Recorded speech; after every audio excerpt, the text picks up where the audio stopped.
This is the story of the love of Romeo and Juliet. Romeo was the son of Lord Montague, the head of the Montague family. Juliet was the daughter of Lord Capulet. The Montagues and the Capulets were two important families in the city of Verona who had had a terrible quarrel. Even their servants hated each other, and they fought and cursed each other whenever they met. One day, two servants from the house of Capulet saw two servants from the house of Montague, and they began to fight. Benvolio, a friend of Romeo, saw the fight. He liked peace and quiet, so he hated to see people fighting. "Stop!" he cried, but it was already too late. Tybalt, a young and angry Capulet, had arrived in the street. "Help me to stop this fight!" Benvolio cried to him. Tybalt pulled out his sword. "I hate all Montagues, and I hate you!" he cried, and he began to fight Benvolio. The noise and the shouting brought officers of the law to the scene of the fight. Then Lord Capulet and his wife arrived, and Lord Montague and his wife. The heads of the two families pulled out their swords. Suddenly, Prince Aeschylus, the Prince of Verona, appeared. "You men, you are like wild animals," he said to them angrily. "Your quarrels spoil the quiet of our streets. Listen to me. If you make trouble in the streets of Verona again, you will pay for it with your lives. Now, everyone must leave this place." Lord and Lady Montague and Benvolio left last. "Where is Romeo?" asked Lady Montague. "I am very glad that he did not take part in this fight." "Very early this morning," Benvolio said. "I could not sleep. I walked out into the woods on the west of the city, and I saw Romeo there, alone. I went towards him, but when he saw me, he hid among the trees. I decided not to follow him." Romeo's father, Lord Montague, said, "Many people have seen Romeo early in the morning, weeping alone. When the sun comes up, he goes into his room and he shuts out the daylight. I am afraid for him." "Do you know why he is unhappy?" Benvolio asked. "He will not tell me," Lord Montague replied. "Look, here he comes," said Benvolio. "Go home. I will try to find out why he is unhappy." He quickly learned the reason for Romeo's sadness. "I love the beautiful Rosaline, but she does not love me," Romeo said. Benvolio tried to help his good friend. "Forget her. Don't think about her," he said. "How can I forget her?" Romeo asked. "Look around you. Look at other beautiful women." "When I look at other women, I see that Rosaline is the most beautiful of all." In another street in Verona, Count Paris was talking to Lord Capulet, Juliet's father. Paris was the prince's nephew. "I would like to marry Juliet. What do you say?" Paris asked. "She is my only child, and she is too young," said Capulet. "Let 2 more summers pass before she marries. But you can speak to her and try to win her love. Every year at this time, I give a great feast. It will take place tonight. All my friends will come to my house and dance. You must come too. Then you can talk to Juliet." Capulet called a servant and said, "On this piece of paper there is a list of names. Find these people and ask them to come to dinner at my house tonight." Then he walked away with Paris. "This is going to be quite difficult for me, because I cannot read," the servant thought. Benvolio and Romeo came along the street. They were still talking about Romeo's unhappiness. "Please, sir, can you read?"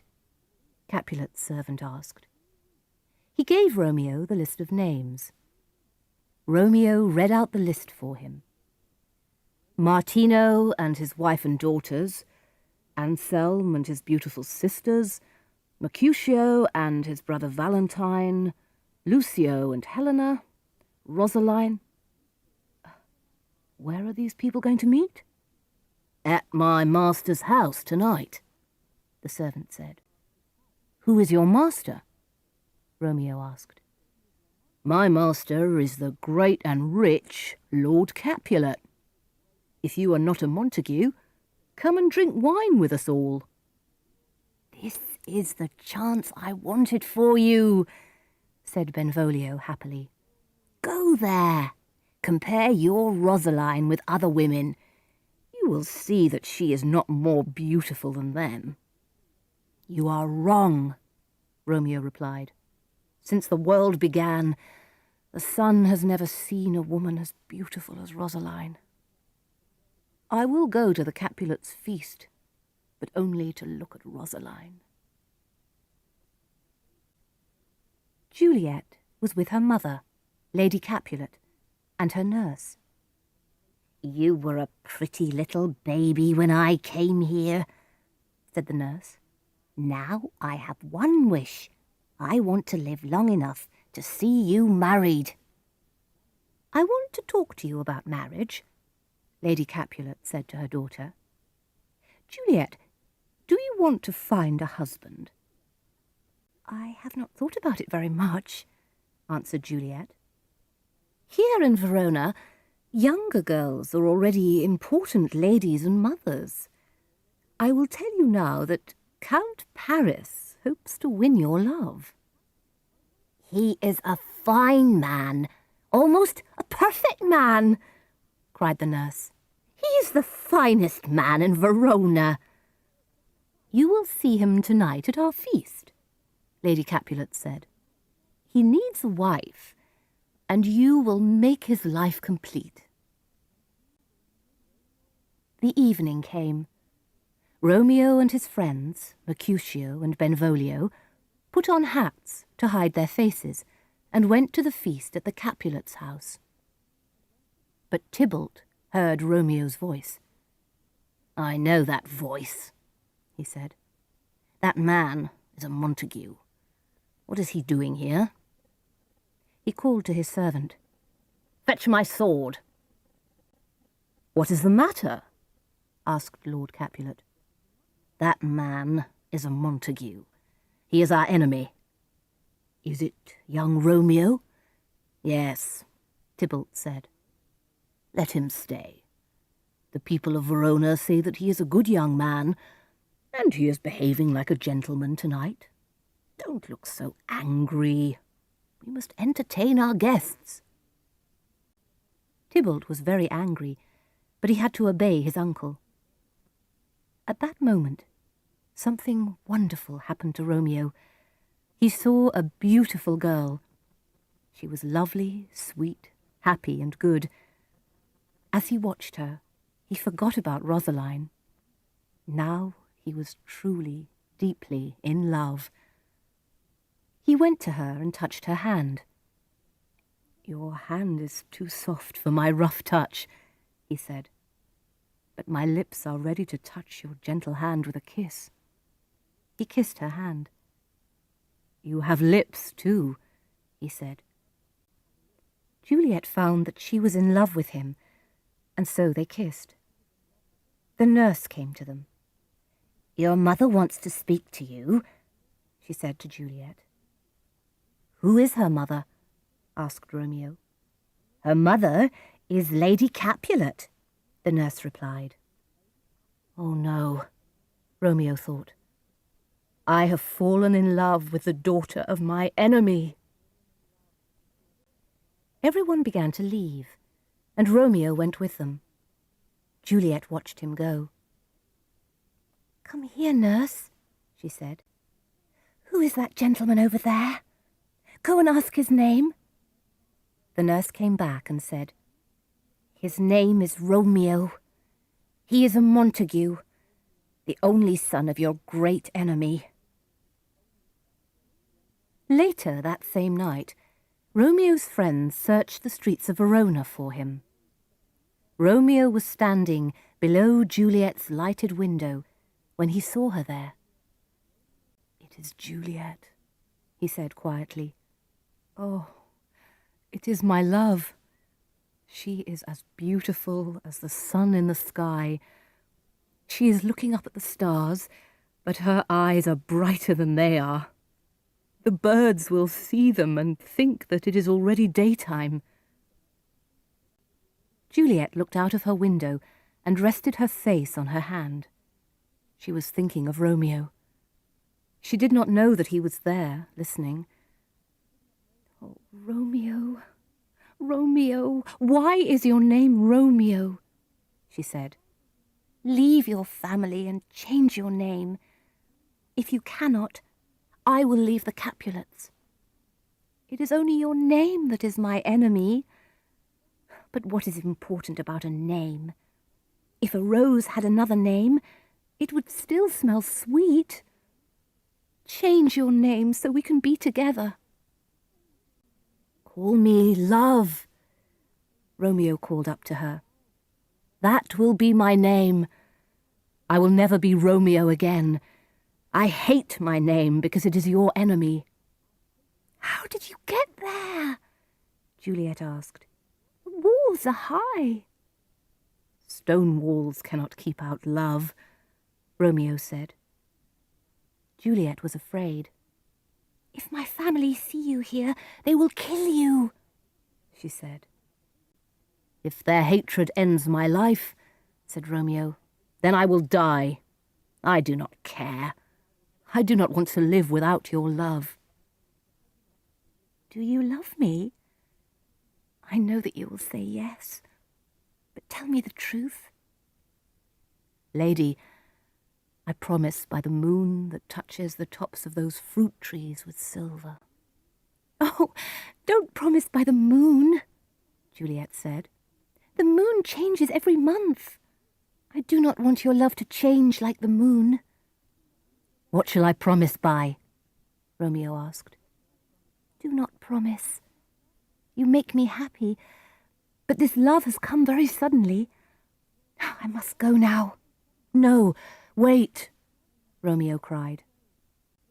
At that moment the nurse called. "I can hear a noise," said Juliet. "Sweet Romeo, stay here for a moment. I will come back." She went inside, but soon she returned. "Dear Romeo," she said, "if you truly love me and wish to marry me, send a message tomorrow. I will send someone to collect your message. Tell me where and at what time you will marry me, and my life will be yours. I will follow you, my lord, across the world." The nurse called again.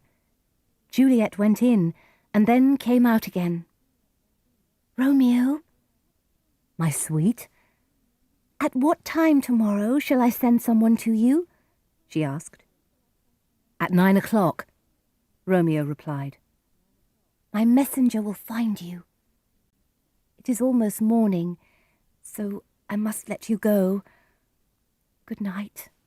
Good night. I am sad to leave you, but it is a sweet sadness. I will not stop saying good night until tomorrow." She went back into her room. "Let sleep rest on your eyes," said Romeo, "and peace in your heart. I wish that I could rest in such a sweet place." He turned away. "I must go to Friar Lawrence and tell him about Juliet," he said to himself. "He will help me." Friar Lawrence was a man of God. Romeo and Juliet both knew him. Early the next morning, he was picking plants outside his cell. He knew a lot about plants. He used them to make sick people better, or to help tired or ill people sleep. When he saw Romeo running towards him, Friar Lawrence was very surprised. "Why are you here so early?" asked the friar. "Young men sleep late in the morning. Can't you sleep? Were you thinking of Rosaline?" "No, I could not sleep, but I was not thinking about Rosaline. I have forgotten her name and all the unhappiness that went with it. I must tell you what happened. Last night I went to a feast at my enemy's house. There I fell in love with the beautiful daughter of Lord Capulet, and she loves me. We want you to marry us today."